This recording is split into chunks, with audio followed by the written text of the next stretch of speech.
Aloha and welcome, ladies and gentlemen, to the Got Your Six podcast. This six-question podcast brings together high performers to share their methods, strategies, and ideas, delivered in an informative and, most importantly, actionable way that'll help you lead yourself and those around you from the battlefield to the boardroom. Coming to you every episode, I'm your host, Tony Nash. And into the breach. Nothing mentioned on this podcast is an endorsement or opinion of the Department of Defense. I got your six, we got your back. Got your six, we got your back. Got your six, we got your back. I got your six.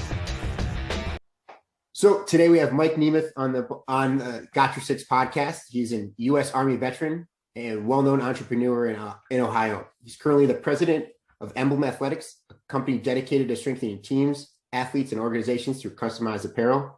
Aside from fitness, he's passionate about great companies in Ohio and helping military veterans transition into the business world. Mike's mission is to empower leaders and entrepreneurs and help build great teams. He's also a world-renowned author. One of his books, my personal favorite, Discipline, The Annapolis Way, the fourth leading military academy, reached number 6 on the Amazon bestseller list in 2017. He believes his purpose in making life more enjoyable for others by employing unique and fun strategies to energize teams and clients.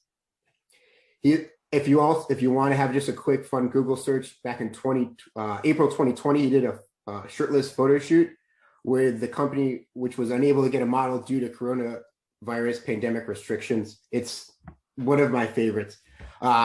His book has been featured in countless places, including The Atlantic, Entrepreneur, Forbes. He's a graduate of the United States Military Academy and was a commissioned military intelligence officer. His MBA is from Ohio State, and he was appointed by the former U.S. Secretary of Commerce to serve as the National Advisor Council on Innovation and Entrepreneurship from 2016 to 2018. Mike, thanks for coming on the podcast today. Thanks, Tony. And as you know, on podcasts, it doesn't translate well. When you say author, for me, sometimes you have to put quotation marks in there for the content of my books, but we can save that for later or let people discover that on their own. Yeah, no, I mean, speaking of your books, right, you also have Mom's Favorite Juices, Why Moms Get Thirsty When You Misbehave, and Dad's Favorite Juice, The Bottle in the Fridge That Aren't For You. I mean, you also have the 6-word war. Yeah, no, I've put out a bunch of books, and it's actually great. It's a great kind of message of just keep putting stuff out there, because there's been ideas that I've had where I'm like, man, this is gonna be it. This book is gonna be like number one. It's gonna be on like Tonight Show, talk shows, and then it's nothing. Right. And then that, the Annapolis book, I thought, this is the stupidest thing I've ever done. This is embarrassing. I shouldn't even, I shouldn't put this out. This is too dumb. This is not funny at all. Never mind. I'm not going to put this out. And then at the last minute, I published, as you said, what rose to be number 6. And when I say number 6, I mean like number 6 on all books, like Amazon, like it was above like Lean In from Sheryl Sandberg that day. And I'm like, what the hell is going on? This was wild. So yeah, you just got to throw stuff out there and accept that many of your ideas will be failures. I mean, that isn't a great point, right? Just, you never know what's going to kind of stick. And sometimes the ideas inside of our own head, we think are just like, I don't know how this is going to perform. I think it's going to just crash and burn. It ends up being our greatest success. And that's a great point, right? So would you say that's one of your beliefs that you've kind of learned over the last 5 years that you would say has improved your life the most? Just kind of, if you're going to create it, just put it out there and see what happens, or is there something else? I would say even knowing that, it's still hard to execute on that, right? Like you can keep telling yourself, like, just keep putting it out there. It's okay if it's not great, just keep moving. But that's hard. It puts you into a cycle where you're always like questioning if it's good enough or not. I would say that the biggest impact has been to get into routines where I kind of falsely create reasons for me to do it, whether or not it's ready or not, right? Like, so I mean, some of the Army Navy pranks and some of those other fun things, I would spend years trying to perfect them if I didn't have any artificial reason that I've said, I got to put this out once a year. It's got like, this one's ready to go. I just got to get it and move on to the next one. So I'd say finding habits is the more really impactful lesson to be learned. It was like, yes, I know you need to put stuff out there, but like setting yourself up to fall into habits is the tough part. So like we were actually just talking about podcasts here a little bit.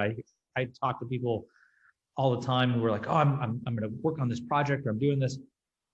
If you don't commit to say, I'm going to put this out each week, right? I'm going to get into a habit where it's going to come out each week. Yeah. It never happens. So that would be my lesson is find ways to put in routines so that you don't have to second guess yourself, because a lot of it will suck. Yeah. But you just have to get through those ones to get to the good ones. That's a great point you said about routines, right? Would you say that's the one thing you implement daily from your time in the military, like even starting as a cadet at West Point, or is there something else? Waking up early? What do you think? What kind of have you taken away from your experience? I'm not really that disciplined, to be honest with you. It's not my strong suit. My desk is a mess. Yeah. I don't particularly like getting up early to go work out. Like there's a lot of things that people are like, they have sort of the stereotypical, like, oh, you went to West Point, this must be your thing. I would say my sense of humor is what is the biggest takeaway for me, is really no matter how shitty or tough, things get, like you can still always find a space to laugh. And that's really the biggest takeaway is, I mean, you kind of mentioned the fake photo shoot that I did. Mm-hmm. I mean, that was like peak pandemic, the world is ending, days, this time about a year ago where, businesses were all going under and the mood was just rough. And I'm like, well, this is not my style. I'm going to do something fun. And it didn't matter if people were going to say, oh, that was, insensitive or the wrong time. It's like, reality is people laugh in the face of terrible things every day. So that's what I take is there's always room to find a laugh and a smile. I love that. That's so powerful too. Now, where did you get your sense of humor? Is that like from a book, a person, a course, or is it just something you've kind of accumulated over?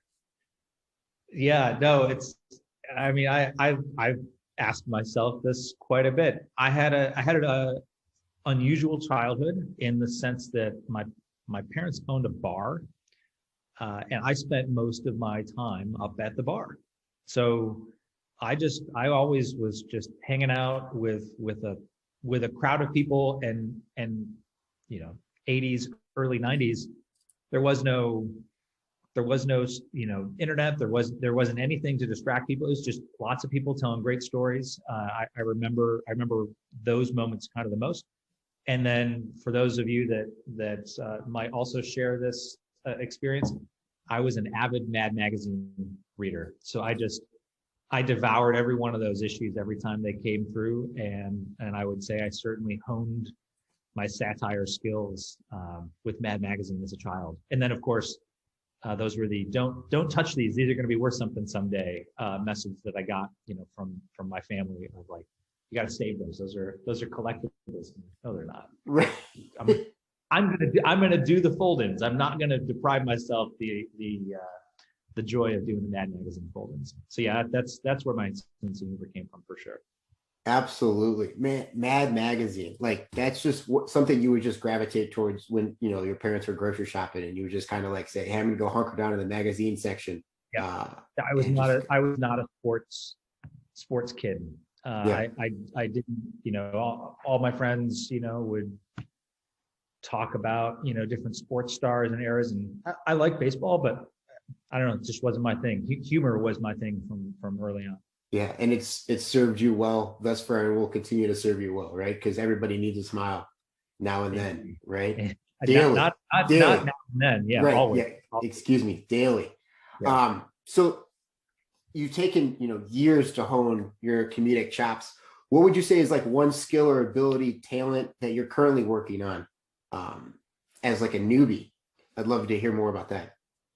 Yeah, I think I'm personally really fascinated with sort of intersection of business and fun.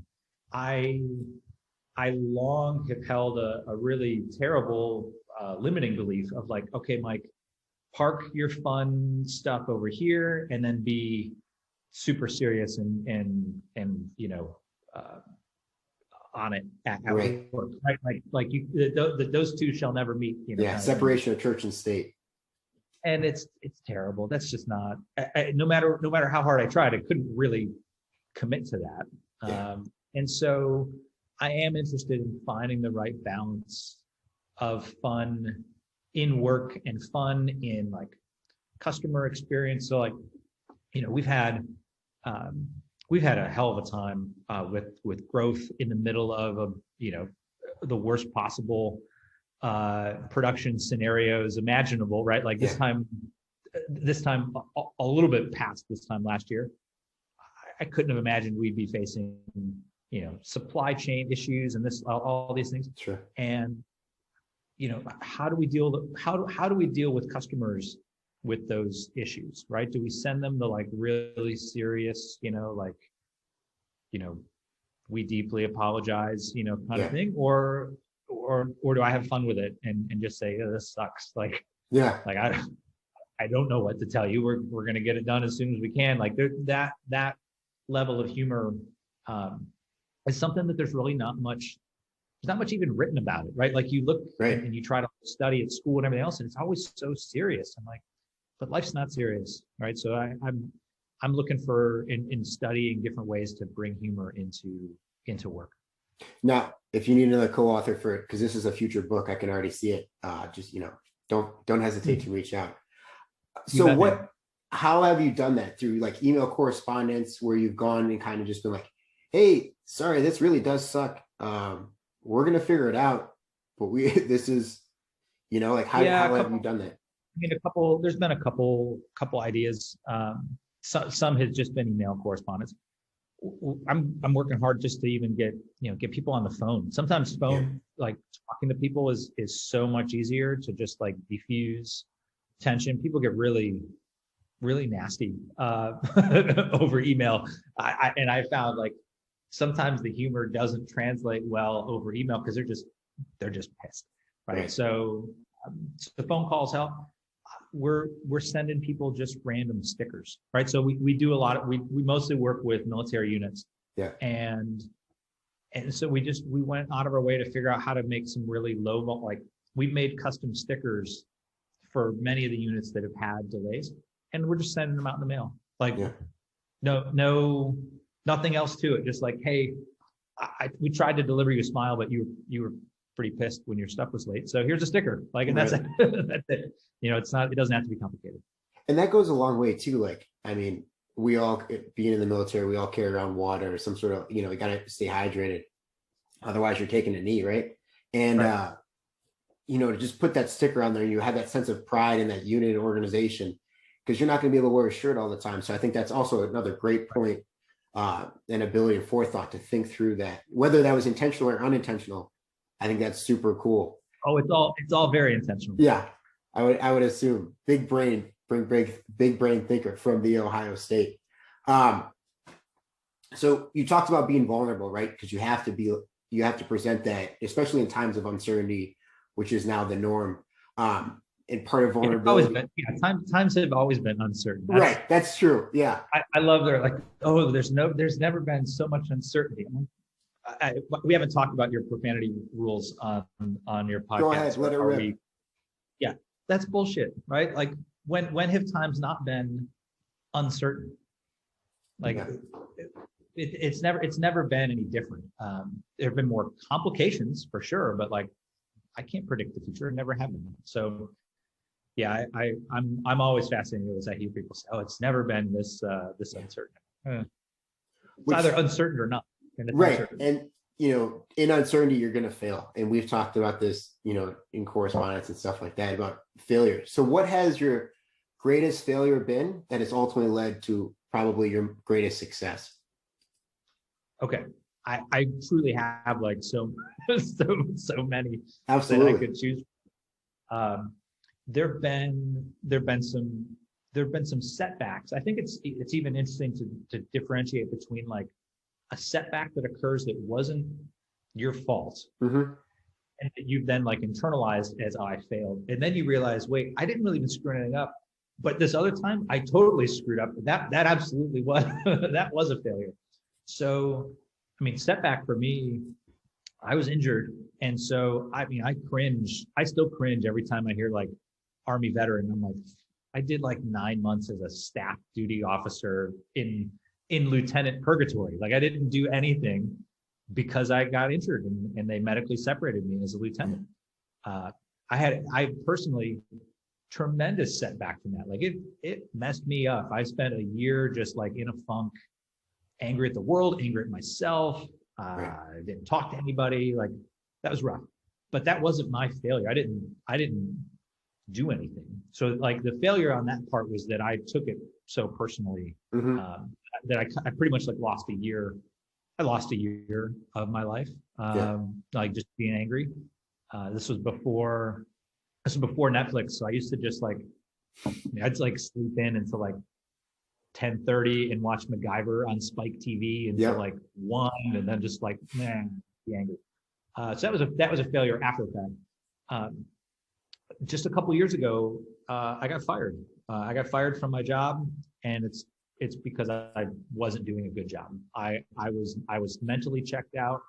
I was not really dialed in. I was thinking about a bunch of other stuff. I was unsatisfied, and I deserve to be fired. It's hard to own that, because then when it happened, I'm like, this is bullshit. I shouldn't have been fired. And I'm like, yeah, maybe I should have been. I wasn't really working as hard as I could have been. Mm-hmm. And so that failure hurt.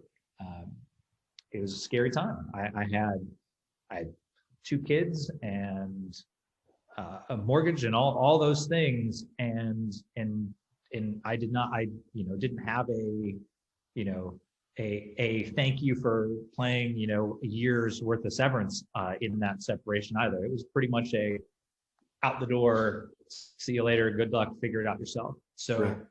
it was a really tough year, and that was 4 years ago now. Mm-hmm. And I think that was what kind of caught me off guard, is that like, I consider sort of like mid-career, and I shouldn't have big failures like this. Like, and it was not easy for me to get I didn't easily find another job. There was a lot of things that I sort of like took for granted, even in the back of my mind, sort of took for granted, of like, oh, well, if this doesn't work out, I can just land someplace else. It didn't work out that way. Like it was a big kick to your confidence and your ego to like have a setback like that. And then you realize there's no other choice. I can either be angry about this and then continue to just like spiral off into disaster, or I can get up and then get to work. And so that's what I did. And then I failed 2 more times. I tried 2 other businesses. Like I tried to start 2 other businesses after that, and they both failed. And so by the time I started Emblem 3 years ago, I was like, well, there is no other choice. Like I have to make this work. And in Emblem's growth, there have been multiple times where it's been a real challenge and a real crisis. And I said, well, I don't have any other choice. Right. Like there's no plan B. Yeah. Like this, we'll make this work. I don't care. We'll figure out how to make this work. Right.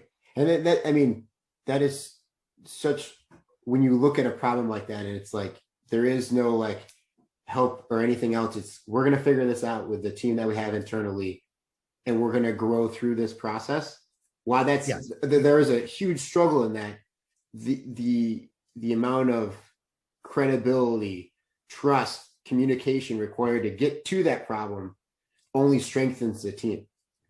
Yes, the classic Don Rumsfeld, you go to war with the army you have, like mentality of like, look, guys, I know we'd all love to have a bunch of nice things, but it ain't here, right? Like we're going to figure this out with what we got. Yeah. So yeah, it's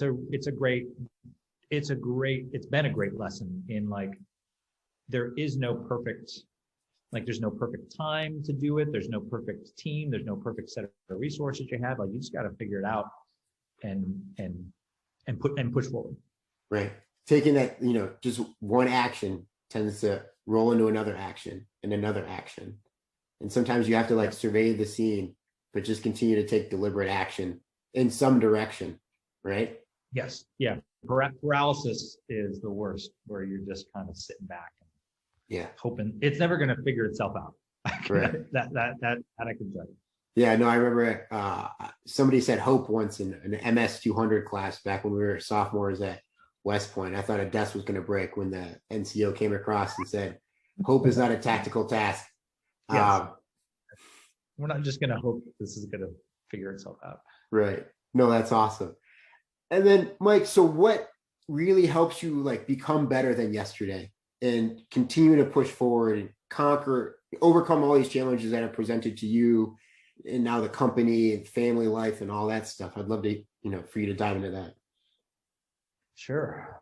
I'd say, one new aspect for me that I definitely would not have predicted even a couple years ago is my acceptance and even reliance on a lot of the like surveys and personality assessments and skill assessments, all those things.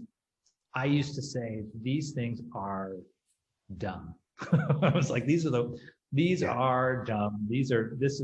I was like, props to whoever came up with this way to get me to pay $39.99 for a little survey. Right. I'm like, what a business, right? Yeah. They don't even have any cost of goods. They just turn out fake reports. I'm like, man, this is. I should make one of these. I should make a fake one of these. Now I see the value of them. So one thing to get better is acknowledging there are functions and traits that are just not my strong suit. So just even when you were kind of asking about like, organizationally, the expectation that somebody from the military is going to have like all these like disciplines of like, well, they're very organized. I am not organized, and I don't think I ever will be, and I'm just acceptive of that now. And I've got help for it, right? Like those are the least favorite things for me to do. And instead of beating myself up over it, instead of like having it on my to-do list of like, I'm never going to get around to it. So I've got somebody that comes and helps me, because for that person, they've taken one of those assessments and I could never think like they do. Like they love, and truly like they love organizing things. Mm-hmm. And so I've extended this into my personal life. I have hired a home organizer, and I thought, come on, like this woman gets paid to organize things. It's been life-changing. Yeah. She came for like kitchen, and she's like, your pantry sucks. She's like, she did it in like a couple hours, and she's like, do this. I'm like, okay. That kind of stuff of just like accepting that you're not gonna be perfect at everything. And again, extending that outside of even work as well has been a real game changer for me. So I get help where I need it. It lets me focus more on things that are better, better suited for me. The leadership vision part of our company is where I need to spend more time, not figuring out how to get this block of orders through this supply chain. Like at times I've had to figure that out, but it's not my strong suit. And so letting other people do that is tough. No, and that takes, again, going back to what we talked about earlier, right? Taking that internal look, saying, hey, ego, we're not going to do this. We're not going to get here. We're going to have to ask for help externally to what I can perform, and then allowing that help to build some sort of system that you then trust, and then just allow the process to continue. That's so cool. It doesn't happen overnight. But, oh yeah, absolutely. Yeah, no, I'm not trying to like just say like it's done. I don't want somebody to think that absolutely, that it's like, okay, I'll just start. It takes time, but it's totally worth it. Right. And there's going to be failures, along the way. And but it takes that iteration where you're going to go down a path, but realize, hey, this isn't the right path. We'll come back a little bit instead of just trying to force something to work and then to end up in the completely wrong direction with the wrong azimuth, looking on the map, trying to figure out where you're at. Like, wait a minute. Yeah. Totally. Awesome. So where can people reach out if they want? I know you're super active in LinkedIn, and the videos that you put out, I would say almost daily, multiple times a week, are super helpful, not only to me as, a student and everything else going on in my life, but just, as a person, right? And you kind of talk about those forbidden doors and you really open up. So where can people find you, and how can they reach out to you? Yeah, there's two parts to that answer.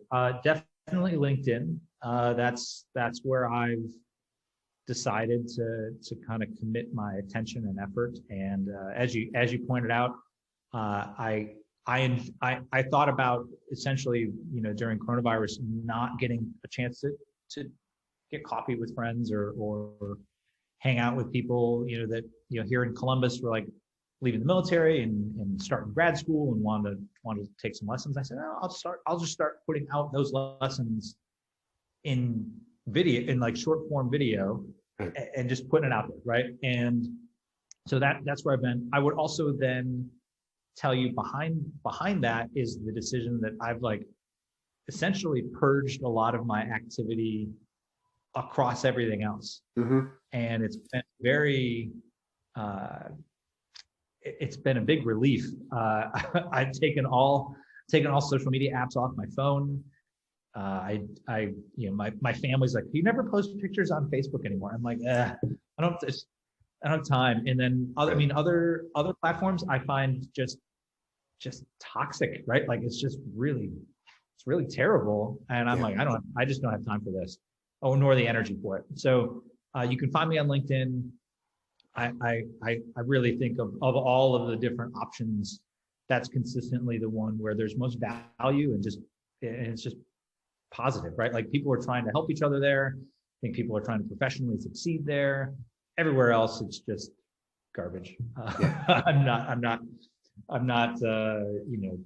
We advertise on other platforms, but like it's not where I spend my time. Yeah, and then you said there was two ways. So there's LinkedIn, and what's the other way? No, I said there's two lessons. Two lessons. Got it. Find me on LinkedIn, and then also recommendation is don't waste your time like doom scrolling on everything else, right? Like just try to be positive. Right. And certainly of all the platforms, I think LinkedIn is the most positive. Awesome. Very cool. So 2 ways to reach him is you can watch the videos on LinkedIn or reach out directly to Mike on LinkedIn. Mike, again, thank you so much for taking the time. Fascinating, great episode, great lessons learned. I really appreciate your insight today. Thanks, man. Anytime. Yeah, find me on LinkedIn if you ever have any questions. I'm always happy to help. Thanks.